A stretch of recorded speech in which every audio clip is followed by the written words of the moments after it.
Olá, pessoal! Nossa aula de hoje será sobre saneamento básico.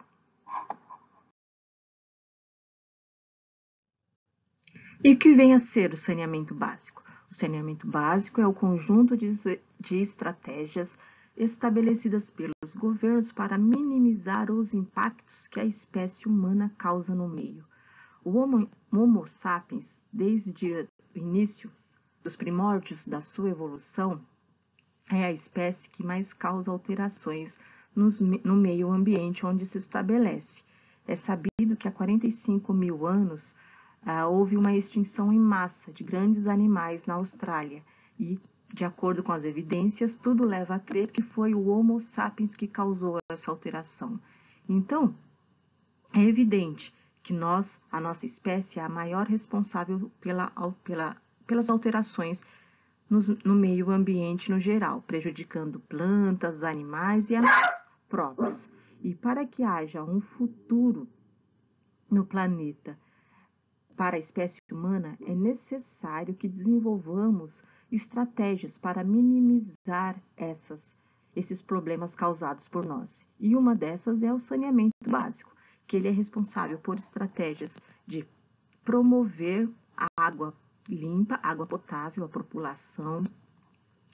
Também gerir os resíduos sólidos de lixo, por exemplo. O esgoto, tratar o esgoto, que é um dos maiores problemas causados pela espécie humana. E drenar águas e outras coisas. Vamos falar um pouco sobre a água primeiro. Então, a água é o composto químico mais importante do planeta. Sem a água, os seres vivos não teriam evoluído da forma que os conhecemos. A água promove a interação entre as moléculas e, dessa forma, promoveu a evolução dos seres que existem no planeta hoje. A maior parte da água do planeta ela está de uma forma misturada ao sal, ou nos mares, águas salgadas, 97,5%. Então, ela não está disponível para beber de forma direta. É necessário haver uma dessalinização. Alguns países já promovem já tem essa tecnologia, mas é extremamente cara. De toda essa água, apenas 2,5% seria uma água doce ou água potável. Desses 2,5%, quase 70% está preso em calotas polares, ou seja, em forma de gelo. 0,3% está em rios e lagos, que é o que nós mais utilizamos aqui, por exemplo, no Brasil, que tem uma grande quantidade de rios e lagos, né, diferentes de muitos outros países. 29% está como águas subterrâneas, né, escondidas em rochas debaixo da terra. E o Brasil também tem aí uma vantagem muito grande. Por exemplo, aqui em São Paulo, nós temos o aquífero Guarani. É muito importante para distribuição de água no interior. E 0,9% de outros meios. Então, nós percebemos que a água potável que pode ser usada diretamente é uma quantidade bastante pequena no planeta. Por isso, quando usamos a água, temos que ter a consciência de utilizá-la da melhor maneira. Porque para que haja a distribuição de água em todos os sistemas, desde a captação lá na fonte até a chegada da água na sua casa, há um esquema bastante complexo que tem que ser mantido por uma empresa especializada e também com a nossa ajuda para tentar que se perca menos água ou que se contamine essas águas que nós utilizamos para beber e para muitos outros processos industriais. Por exemplo, a quantidade de água utilizada é muito alta. Nós falamos um pouco sobre a água, agora a gente vai falar sobre o esgoto. O que forma o esgoto? O esgoto ele é formado por águas provenientes do nosso uso, como a lavagem de roupa, lavagem de louça, a descarga do nosso banheiro. Então, dá para imaginar que essa água ela é cheia de substâncias diferentes, desde substâncias provenientes das nossas fezes até substâncias provenientes da lavagem de roupa, como por exemplo o sabão em pó. Então essa água ela se torna altamente contaminada para o uso. Não é possível utilizar essa água diretamente. E a maioria das cidades fazem o que com essa água?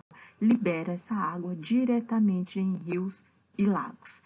Então, nós temos aqui inúmeros exemplos de rios e lagos altamente contaminados nas nossas cidades, no nosso estado de São Paulo. Então, é necessário que os governos estabeleçam tratamentos para essa água antes de dispensá-las no nosso meio ambiente, porque o meio ambiente desses lagos, rios, é totalmente destruído. A quantidade de bactérias que se desenvolvem ali são imensas. Os peixes morrem pela falta de oxigênio ou até decorrente de substâncias tóxicas, porque esses esgotos também vêm de indústrias, não vêm só das nossas casas, que vão, além de acabar com a fauna e a flora desses rios e lagos, também vão contaminar as regiões próximas.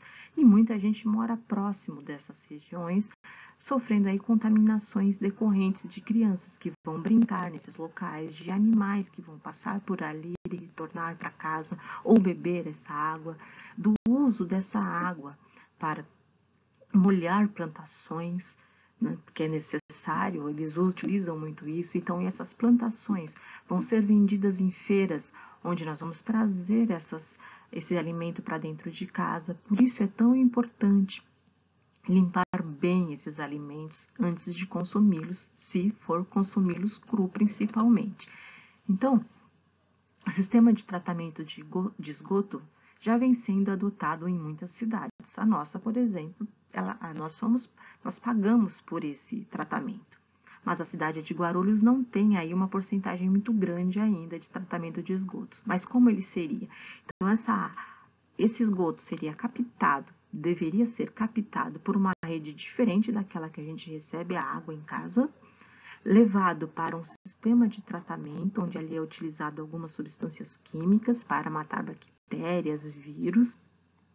É utilizado também um sistema bastante complexo de filtragem para retirar resíduos maiores dessa água, até que ela fique pronta para ser reutilizada e disponibilizada novamente para o sistema de distribuição de água limpa.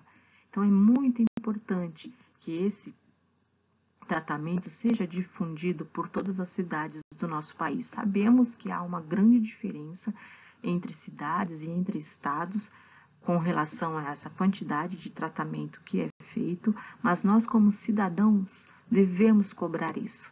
Quando vamos votar em alguém, é necessário que nós procuremos saber quais são as propostas desse indivíduo que quer um cargo público com relação ao saneamento básico, porque ele é indispensável para que no futuro nós tenhamos um planeta sustentável.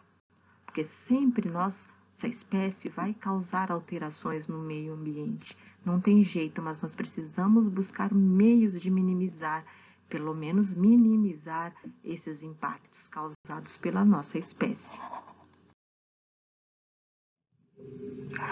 Vamos falar agora um pouquinho dos resíduos sólidos, ou seja, o nosso lixo diário. Nós sabemos que nós, seres humanos, somos a espécie que mais produz lixo sólido, plástico, resíduos de embalagens e diversas outras coisas que vão se acumulando. Por isso, toda a cidade tem um ou mais lixões enormes, onde esses lixos se acumulam ali de forma indevida, muitos sem cuidados específicos.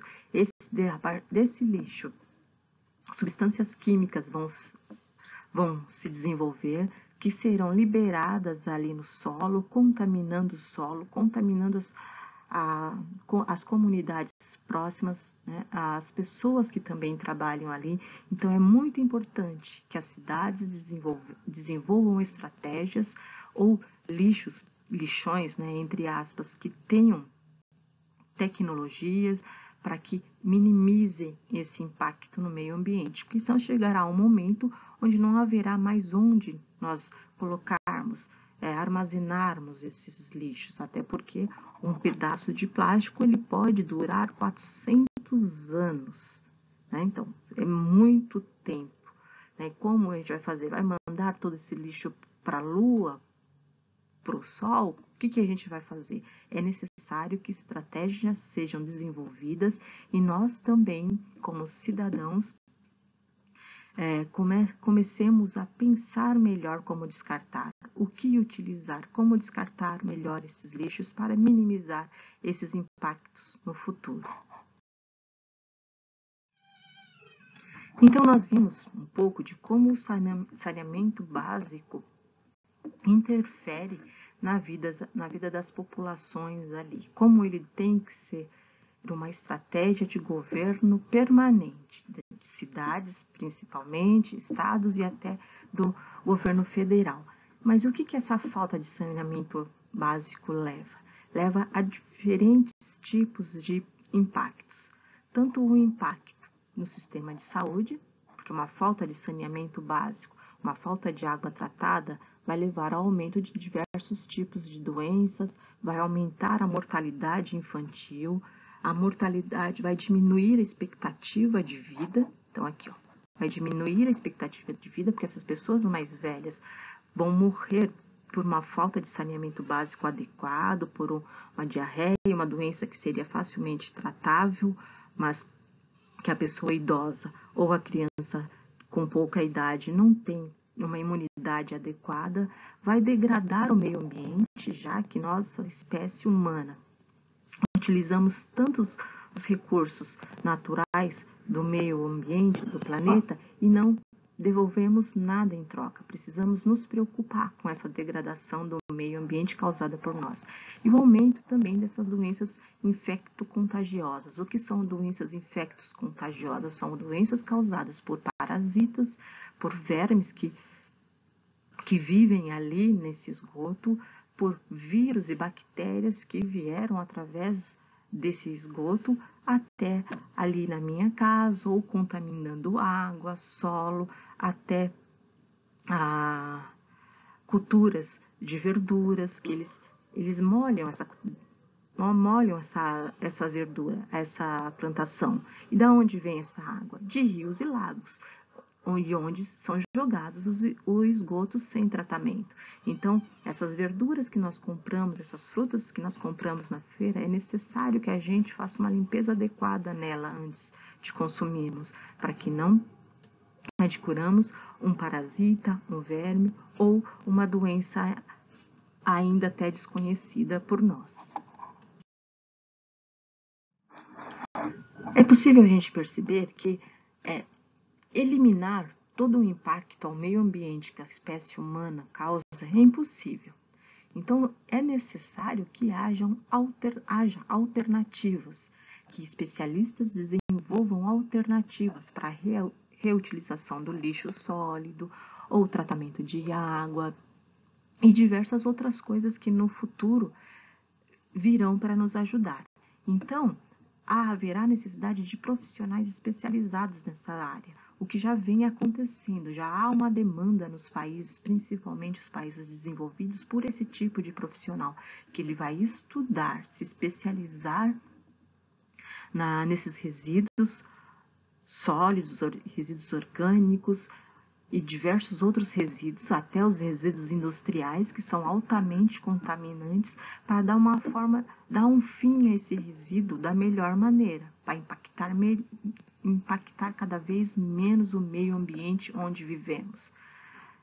E esse profissional será bastante requisitado no futuro e é uma alternativa para algumas profissões que estão morrendo, outras profissões vão surgindo, como nesse caso o gestor de resíduos sólidos e não sólidos.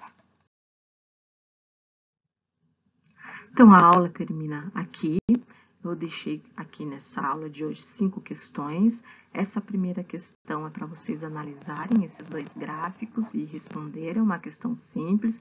Não precisa escrever muito, olhem o gráfico com cuidado, leiam as informações calmamente. Não entendeu da primeira vez? Pare, dá uma respirada, leia a questão de novo, porque a maioria das respostas estão nas próprias questões. Vocês se perdem quando a questão é um pouco mais longa por falta de paciência. Mas tenham um pouco mais de paciência, façam devagar. Não conseguindo entender, passa para a próxima, leia um pouco mais, volta, leia devagar, porque não há necessidade nenhuma de vocês buscarem mais informações para resolver as questões que eu coloquei aqui. Resolvam até onde vocês conseguirem. O que não conseguirem, podem me perguntar, que eu sempre vou estar à disposição para responder como tenho feito até agora, tá bom?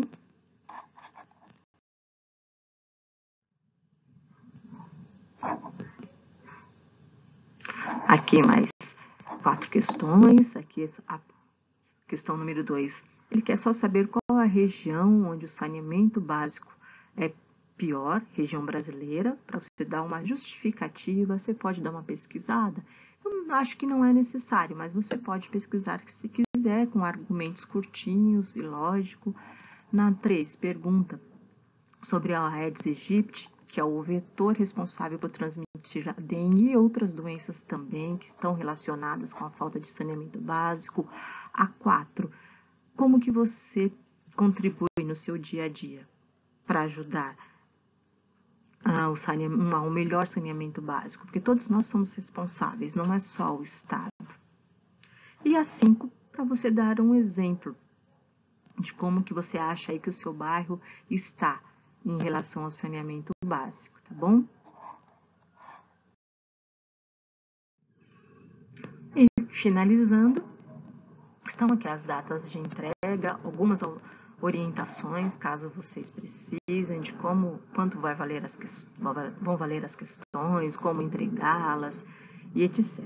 Então, nós estamos iniciando o segundo bimestre, é provável que eu consiga dar mais de uma atividade para vocês, então eu vou fazer uma média, cada atividade vale de 0 a 10, se eu der 2 atividades, as duas valendo de 0 a 10, e eu vou fazer uma média entre as duas, tá bom?